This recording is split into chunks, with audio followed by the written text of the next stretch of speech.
Hi there and welcome to Africa Beyond Borders. I'm your host, Sarai Mentor, and we get to chat here to amazing Africans who've traveled beyond their homes. It's real, authentic stories, big dreams, and all about how we carry our culture beyond and to the world. Today, we are joined by Haymich Oliver, who's here to share us about his travel journeys, and I'm just here to listen. Honestly, this is about to be a very deep conversation, and I'm looking forward to it. Hi, Haymich. Hello. How are you today? I'm good, thank you. How are you? Thank you for having me. I'm so excited to have you.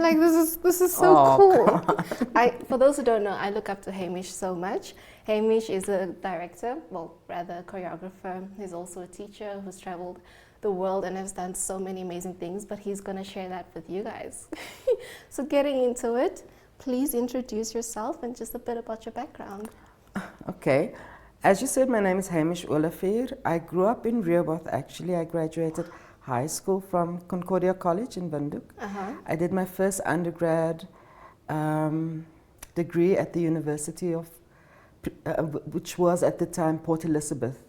It is now Nelson Mandela Metropolitan University or something like that. I came back to Windhoek for a little while, then moved to the UK for a while, then came back, and then I decided to change my career. I went to go study dance at the University of Cape Town. When I finished, I returned to Windhoek and I worked here for about 10 years before I then traveled to the States. Did my master's there, and I've been back for about 3 years now. Yeah. Wow. So initially you studied what was I did it a first? BCom degree.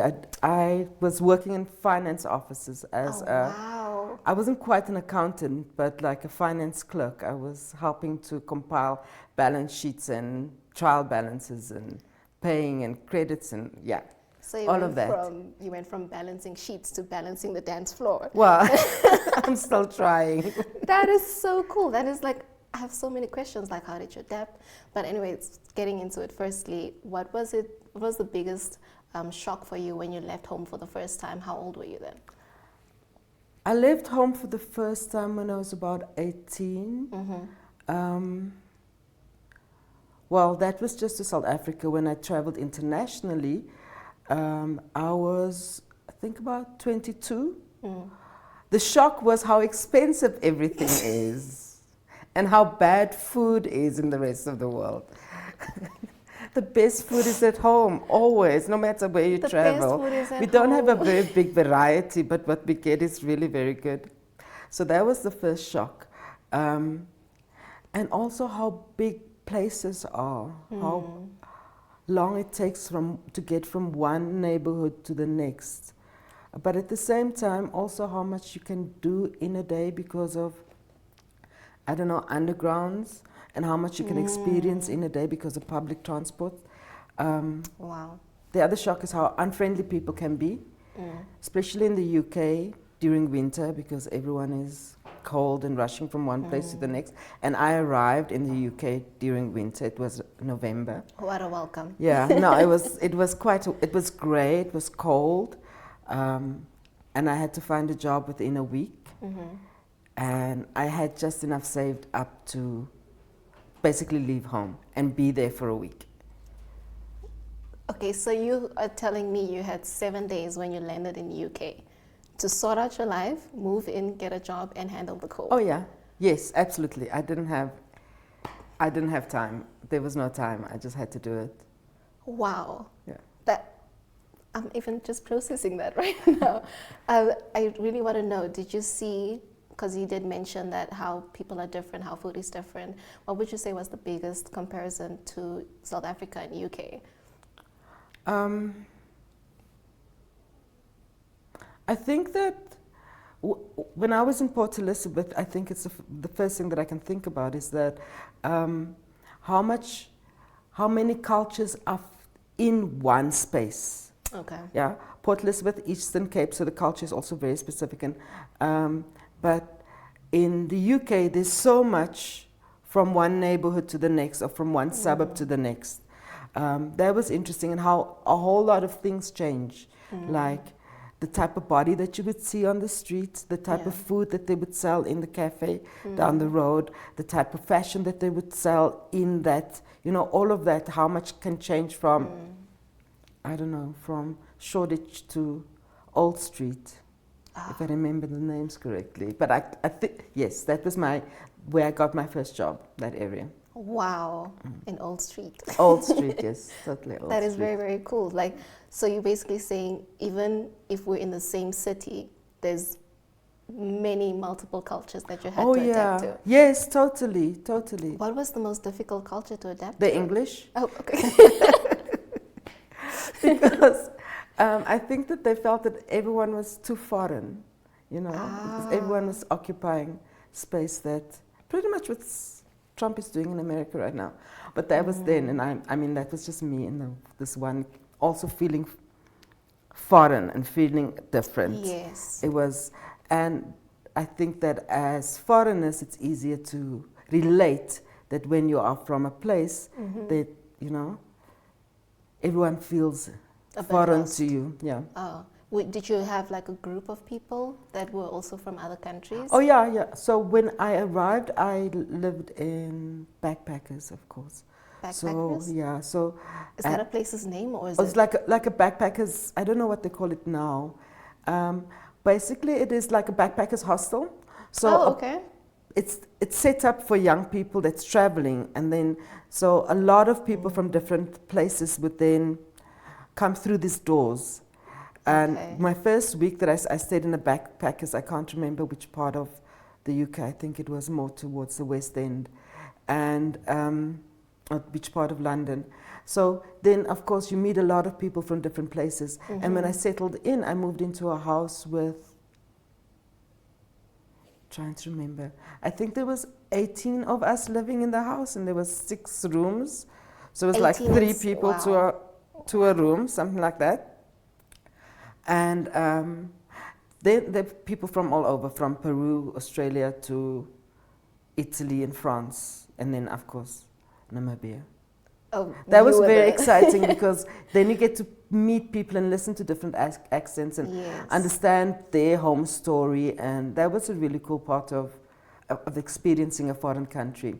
And that is also when you feel the camaraderie of people from different places, because we are all foreign in the UK. No? Yeah.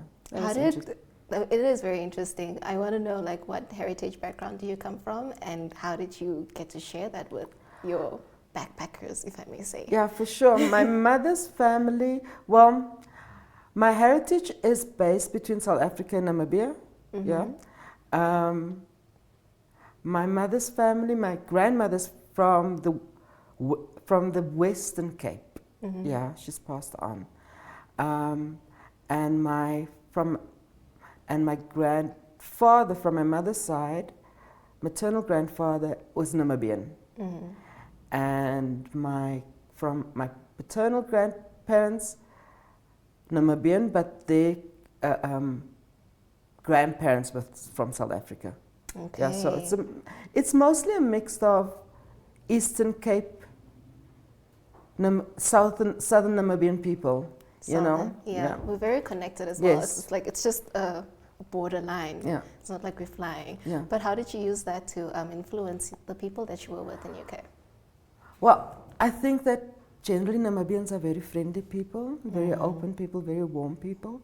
So it was easy to attract people to me in that way, because I think my resting face is generally quite friendly. Okay. In that way that it's easy to, and also food. You were like, I'm cooking for you guys. Well, just when you cook, people are like, what is that? You know, like, that smells nice. And then a conversation would start from there. And because we had to share this one kitchen, which was not always clean, and, you know, so a conversation would start from those things. And they were always interested in what home was like, because they had no real reference of Namibia, you know. Okay. Yeah. And you were the proud representative of the country. Yeah, I mean, you know, you move around.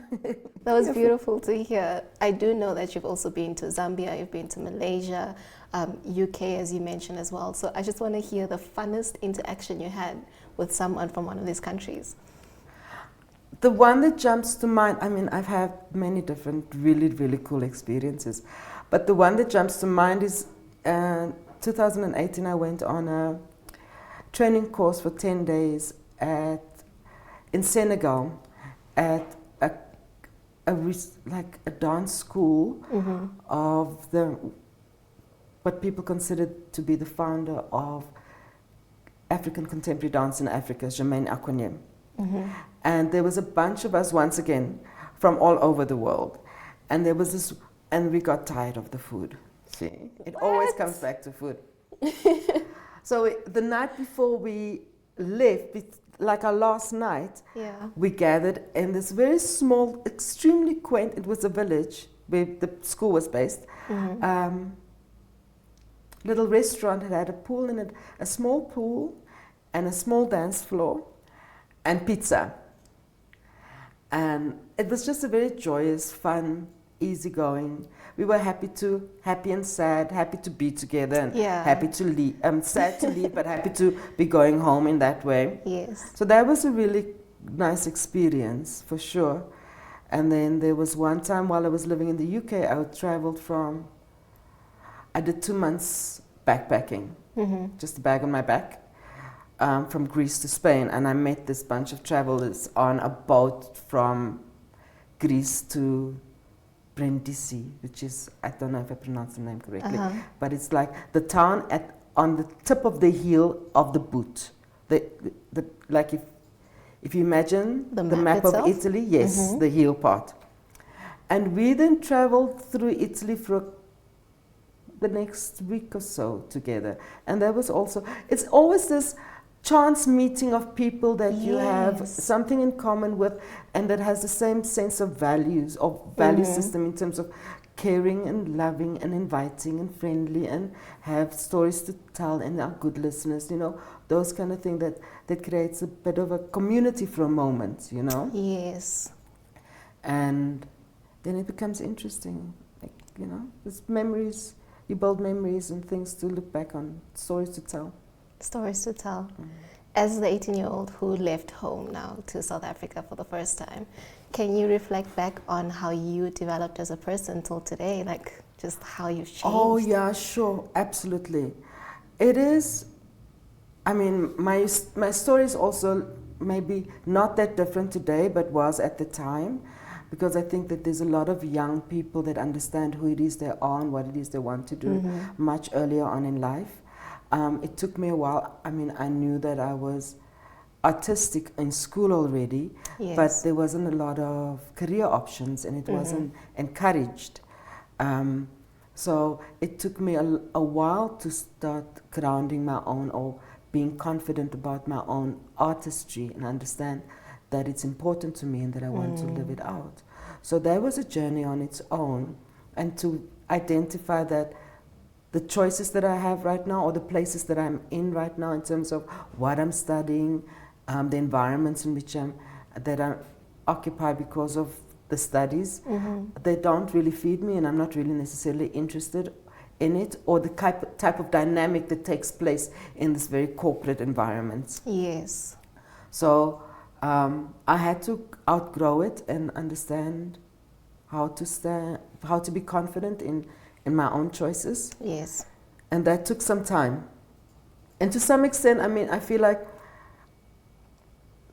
I only really believe in one thing. I only really believe in health. I think that healthy things grow and unhealthy things die. I think that's the basic thing about life. And so I seek growth consistently as a way of staying healthy, or as a result of staying healthy. And so from that point of view, I'm still finding ways in which to be confident and sincere about what it is I'm doing right now as a choreographer. It's still difficult in Namibia. In the world generally, I mean, I think that to be an artist in any society, at any time of any place in the world, any time of the year is difficult. But I think that dance is even more difficult. And I don't really know why, because so many people can be affected by an artistic process. Yes. You know, not just me as the choreographer, but also you as the dancer, and then the audience. And in that moment, we create a very small community. And if it is a positive experience or something that speaks about something important, everyone is informed about it. Yes. You know, and in that moment, we create a community that shares a specific kind of information that hopefully allows for growth and for health, you know? Yeah. Sorry. No, I went in a different direction with that was just so beautiful. It made me want to ask you, when you met other foreigners as well who come from a bigger background that you have, so comparing you that came from Namibia and meeting someone actually from UK who's actively pursuing art, what did you notice that those artists are struggling abroad as well with? I think that the one thing is always difficult is funding. Even when I was because the most recent experience was going to Germany last year, and before that was going to the US, and I refer to US because I was there for longer than I was in Germany last year. And the thing that is the same for everyone is finances, you know. And because it's finances, it is also then lifestyle, your choices that you, and then it's also that can also sometimes be health because of access to health services. And then it can also be mental health because you're constantly juggling so much, and then to understand how to ground your own mental health. And community, Yes. maintaining a strong community. Those things are the same for us and for them, regardless. I think it's very, very beautiful how I think to me it sounds like passion is the first thing that you need, because it's not an easy industry to pursue. No, it's not, because you have to have a reason to want to do it every day.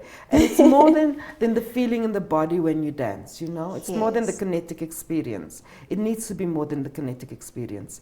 Like you said, community. It's, you don't know what message you can say, and dance is just so powerful. Yeah. It's a powerful tool. Yeah. Just this weekend I was working with a group of students, primary school students, in Omamas, which I don't know if you know where Omamas is. Omamas? No, I don't. It sounds nice. Yeah, it's a really cute, cool village. It is, I think, about 20 kilometers from Kalkrand. Okay. Yeah, and it was their first experience with engaging with dance and with a choreographer.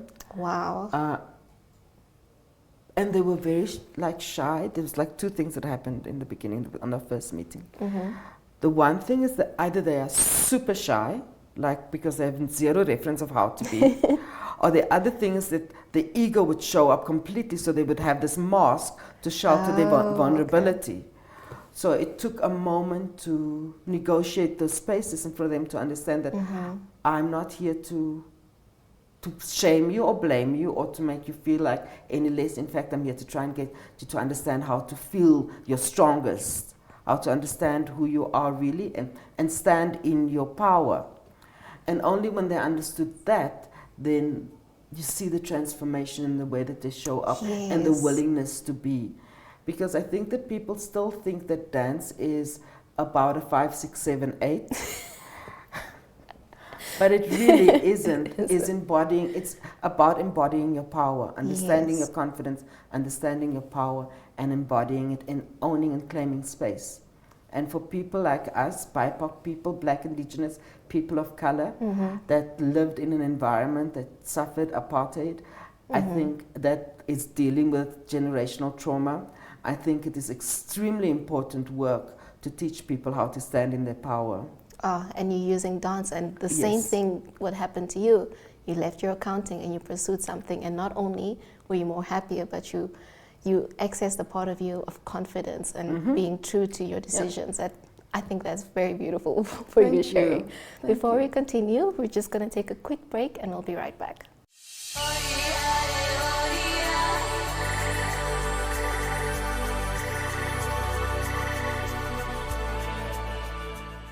And welcome back to Africa Beyond Borders. I'm your host, Sarai Mentor. Today we're joined by Haymich Oliver, who's here to share his experiences and journey around the world. So just getting back into our conversation, I just want to know from you as a traveler who has been to so many countries, what is one lesson that you carried consistently every time you traveled? The traveling is really cool, but staying in customs is awful. Yeah. No, seriously, that people are the same regardless of where you go. That people respond easier when you show a friendly face, and that please and thank you are universal. Ooh. People respond to a please and a thank you and a friendly smile with it. That it's easy to think that people are different or to first look at how people are different. But it's more difficult to understand that we are actually at the core the same. We are one. We are connected in a way that we don't understand, but we are definitely connected. And that our struggles, even if you think that our struggles in Namibia are so unique, they're not that unique. People are struggling with the same things in that little village in Senegal that I went to. Yeah. That's just beautiful to hear. What is something that you're actively doing now that you've learned from your traveling back home? I mean, abroad. I think it is treating everyone with the same kind of respect, that no one deserves respect more than someone else does. Oh. Yeah, that not the cleaner or the person that puts the petrol in your car is not worthy of less respect or of dismissive behavior, more than maybe the minister when I should meet her, or that everyone is worthy of the same level of respect and authenticity and honesty and sincerity when you interact with them. Yeah, I think that's it. I'm just learning so much from you, and I totally agree with that. Like as well, when I traveled, respect and everyone facing the same problem is really the foundation of everything, and it's just so beautiful to hear. And in that way, we are not that different. You know, we really live not. in different. We speak different countries. We have a different gene pool. We eat different food. We live in different parts of the world. But essentially, in the core of us, we are not that different. We are all trying to have the same experience, which is of joy and of love. That's basically it. That is just beautiful. We should quote that. Like put a title card over that. Sweet. To end off, I just want to hear, because you did mention food, how food is such a big deal for you. Is there still a recipe that you're currently doing that you learned maybe from a friend? You know, when I was in the States, it's funny that you're asking because I have all of the things in the car right now. That's so cool. When I was in the States, I discovered Chinese dumplings. There was this Japanese restaurant close to where I stayed that served the most amazing Chinese dumplings. And when I got here, I realized I don't know where to find it. And in the States, they would sell it frozen, and then you can just go cook it at home. And I've not found a store yet. I'm sure that there is. I probably haven't looked properly yet. But that is the thing that I really enjoy, and that I cook. And my nephew really likes it too. So yeah. So you bring it back into your house. Yes, back into exactly. Your home. Yeah, that and miso soup.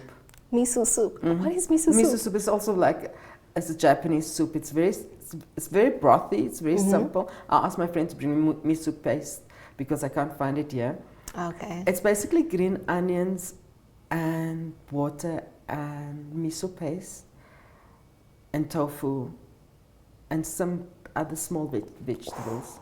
But it's really yummy. I need it's to very try nice. this. Yeah, if you can find it. You know, Daisu sells it. Daisu? Yeah. Daisu. Okay, that's very cool. I want to try this because if you brought it back home and you still continue eating it, then it's definitely worth a try. Good. Thank you so much for joining us today, Haymich. Me. It was just lovely hearing your stories today, and thank you for inspiring this country and continue to spread the lessons that you've learned with so many communities. I appreciate Thank you so that. much Thank for you. that. Thank you guys for joining us on Africa Beyond Borders. If this is something that interests you, you can join us every Monday at 8:30 p.m. on DSTV channel 285, GoTV channel 25, and 1up2.com. See you then.